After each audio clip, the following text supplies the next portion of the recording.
bu leen di fàtte abonné ci suñu chaîne bés cloche de notification bi ngir am bépp vidéo boo xam ni dugal nañ ko KR24 vidéo yu am solo la ñuy def.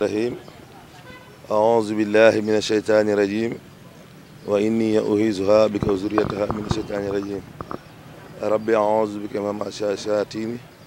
وأعوذ بك ربي أن يحضروني الحمد لله رب العالمين jërëjëf Cheikhna Ahmadul Khadim alhamdulillahi rabbil alamin jërëjëf Cheikhna Ahmadul Khadim alhamdulillahi rabbil alamin jërëjëf Cheikhna Ahmadul Khadim ñi ngi ziyaare ñëpp ñu tàggu sëriñ bi xamal ko ni ko kat ñi ngi doxi ay jéego ngir nemmeeku sunu dëkkandoo yooyu nattu dal ci seen kaw sëriñ bi defal ñu ci ñaan ñëw fi tey fii ci Thiès bi ñu ñëwee ñu tàmbalee hôpital Saint-Jean-de-Dieu ndax am na fa ñeenti malade yu fa des yoo xam ne yàlla dogaloon na ñett ñi nekkoon réanimation bi ñuy yëgsi ci hôpital bi rek ci la ñuy génn réanimation di ñëw urgence bi ñu fa jógee ñu daal di dem prison civile seeti ñi nga xamante ni ci xew-xew bi mu amee coow yi ci lañ leen arrêté woon yóbbu leen prison ñu seeti leen nemmiku leen ñoom tam massawu leen bi ñu fa jógee nag ki nga xam ne moo ci desoon fii ci hôpital régional bu Thiès ñu taxaw fi nii di waxtaan ak yéen seet nañ ko moom it waaye fiñ ci tàmbalee mooy dañuy remercier monsieur le ministre Pape Sagna Mbaye ci gis nañu ko ci image yi tout au début bi xew-xew bi amee rek mu ñëw seet si leen massawu leen jël fi ay engagement ñu gis ko mu ànd ak le gouverneur de la région ak autorité yëpp ànd ak it ki nga xamante ni xew-xew bi ci li ci ëpp ci kawam la dal muy monsieur le maire Gass Ndoye bu Kayar moom it ñu gis ko boobu ba léegi bi xew-xew bi amee ñi nga xamante ni nii xam na ne moom mooy le premier magistrat de la ville de Kayar mu sonn ci ànd ak ñoom ànd tamit ak commission ya nga xamante ni ñoo nekk ca géeju Kayar ñu ciy liggéey ngir xam nañu ne yëf yi métti na ba fu métti yem képp koo xamante ni tamit notable nga ci Kayar gis nañ la ci réseaux sociaux yi imaam yi def ay ñaan ndey ji réew yi ak jaraaf yi yegg na ba ci communauté lébu bi yëpp jaraaf yi sundooy ñëw na fa ànd ak délégation bu mag ngir yëpp di dox tànk jàmm loolu kon mu mel ne tiis wu mag la wu dal ci Kayar dal ci Mboro dal ci Gendar suñu fa nekkee nag bokk fa ñuy suñuy dëkkandoo lu mel noonu suñu borom dogal ko mu dal ci seen kaw war nañoo ñëw ànd ak ñoom mitit bi ànd ak ñoom natt bi loolu mooy suñu tànki tey kon su amee li ñu ciy def ba gis ko ak état bi ñu fekk gone yi xam nañu ni metti na ba fu metti yem xam nañu ne fépp foo xam ne doomu Kayar teg na ko fa ci métit wala doomu Mboro ndax am na foofu ko fa ñàkk bakkanam ñàkk bakkan moom bu amee dañuy wax inna lillahi wa inna ilayhi rajiun te di ko jaale ay mbokkam ak ñi nga xamante ne tamit ñoo nekk Gendar am ci ay bagages si seen i matériels yi nga xam moom lañ doon suturloo mooy seen dund mu yàqu tax gannaaw yàlla loolu rek lañ xam muy napp ñi nekk Kayar it moo ko léegi ci fi ñu leen fekk ci condition yu metti xale yi gis nañ ko ci réseaux sociaux yi gis nañ ko ci lu ne waaye ñun li ñuy woote mooy ñu ànd ak dal te sant yàlla te julli ci yonent bi sallallahu alayhi wasallam te xam ne lii seytaane rek la mën a doon ndax diggante Gendar ak Mboro ak Kayar ñoo bokk ndey ñoo bokk baay ndax boo ñëwee Kayar da nga fay fekk ay soxna yoo xam seen borom kër waa Gendar lañ soo demee Gendar tamit vice versa kon su amee coow seen diggante bu ñu xoolee métit wi xool dégâts yi dana métti waaye kon dañuy woote à la retenue mooy ñu sant yàlla julliwaat ci Yonent bi sallallahu alayhi wasallam te defal xale yi defalante suñu biir su ko defee loola suñu ko defee ñu ànd ko nag ak état bi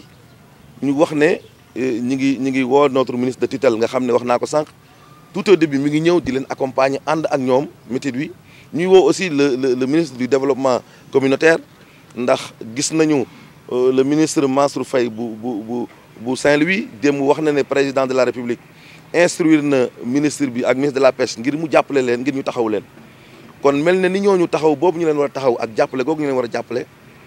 na yàlla sunu borom def mu gaaw ngir ñoom loolu yi ñu am moom ci la ñuy liggéey te loolu rek la ñu am kon ñu ngi sant yàlla bu baax di julli ci Yonent bi sallallahu alayhi wasallam di ñaan yàlla ñu bañ a xool li nga xamante ni moo dal xale yi ndax metti na ndax kat bu ñuy àtte xuloo duñu nettali ndax suñu nettalee wala koo ci déglu rek danaan man maa am raison kon fii mbir mi tolluwuñu fi ñuy defal ay communication yu incendiaire tolluwuñu foo xam ne dañuy mel ni ñuy defante waaye dañoo toll foo xam ne nañu yërëm ndaw ñi tëdd ci hôpitaux yi nañu yërëm ndaw ñi ne ci prison yi te xam ne ñooña même guerre mondiale négociation ak discussion ak dialogue moo koy réglé kon coow lii waxtaan nañ toog autour d'une table notable yi Ndar yi génn notable yi Kayar yi génn notable yi Mboro génn ñu def ko en toute responsabilité sous la supervision du ministre de la pêche ñu ànd ko ak le maire de la commune de Kayar surtout ndax malaat yi ne fii xamal nañu nit ñi chaque jour depuis xeexoo bi am dana taal otoom ñëw fii taxawu leen kon ñu ngi leen di masawu delluwaat di masawuwaat waa Mboro ak waa Gendar yi ci yàqule waaye ñu ñaan yàlla seytaane bi dox seen diggante yàlla dàqal ñu ko wasalaam. À Thiès devant l'hôpital régional c'est la société Touba Protéines Marines connue sous le nom de Barna Sénégal qui est venue rendre visite aux enfants de la commune de Kayar qui ont eu des problèmes lors des manifestations de la semaine passée, les opposants aux pêcheurs de Mboro et de Gendar. Ceci étant dit, nous avons visité l'hôpital Saint-Jean-de-Dieu de Thiès, là où il y a 4 malades. Nous sommes allés à la prison de Thiès, là où on a détenu près de 19 jeunes qu'on a rendu visite. Et après cette visite, nous sommes là à l'hôpital régional, là où on a rendu visite à le seul malade qui reste. Maintenant, ce qu'on a retenu, après avoir visité toutes ces composantes, nous appelons à la retenue. Car nous savons que Kayar, Mboro et Saint-Louis sont des frères. Ils font partie de la même famille parce que quand vous allez à Kayar, vous allez trouver des femmes qui ont des maris gendariens. Et si vous allez à Saint-Louis aussi, vice-versa. Maintenant, nous demandons à l'État du Sénégal et nous remercions dans un premier temps le ministre de la Pêche, M. Pape Sagna Mbaye, à qui on l'a vu à la télé dès les premières heures de ces événements. Il y était accompagné du gouverneur et du préfet et de Kermousso. Et nous avons vu aussi en premier lieu le maire de la commune de Kayar,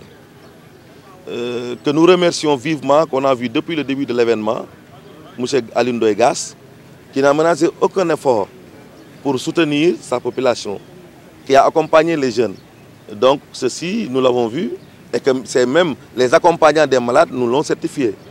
Maintenant, ce que nous demandons au président de la République, et nous avons entendu le ministre Mansour Faye de Saint-Louis, qui a dit que le président de la République a instruit le ministre de la Pêche, ainsi que le ministre du Développement communautaire, d'assister aux pêcheurs qui ont eu des dégâts matériels. Il y a un mort d'homme, qui est un enfant qui vivait à Mboro. Nous rendons grâce à Dieu, paix à son âme, et nous demandons au président d'assister le plus rapidement possible à ces pêcheurs. Pourquoi? Parce qu'ils ne vivent que de ça. Si jamais ils n'ont plus de matériel, si jamais ils ont peur d'aller en mer, ceci peut causer un problème sur leur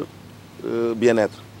Donc, nous, on est là en apportant notre pierre sur l'édifice pour les encourager et surtout pour voir les messages que nous lançons à la jeunesse. Ensuite, ne pas regarder derrière et regarder devant nous, car nous savons que toutes les guerres mondiales qui ont passé ont été réglées autour d'une table. Donc maintenant, ceci, nous appelons à la retenue. Nous demandons à tous les notables de Kayar, parce qu'on a vu lorsqu'il y avait ces émeutes, les imams, les notables, les Ndeyjirew, jusqu'à la communauté Lébou, dirigée par le Djaraf Youssouf Ndoye, était venu à Kayar, il a fait une visite à Mboro. Donc, d'être autour d'une table et régler ce conflit une bonne fois pour toutes. Merci, je vous remercie. bu leen di fàtte abonné ci suñu chaîne bés cloche de notification bi ngir am bépp vidéo boo xam ni dugal nañ ko. Kayar 24 vidéo yu am solo la ñuy def.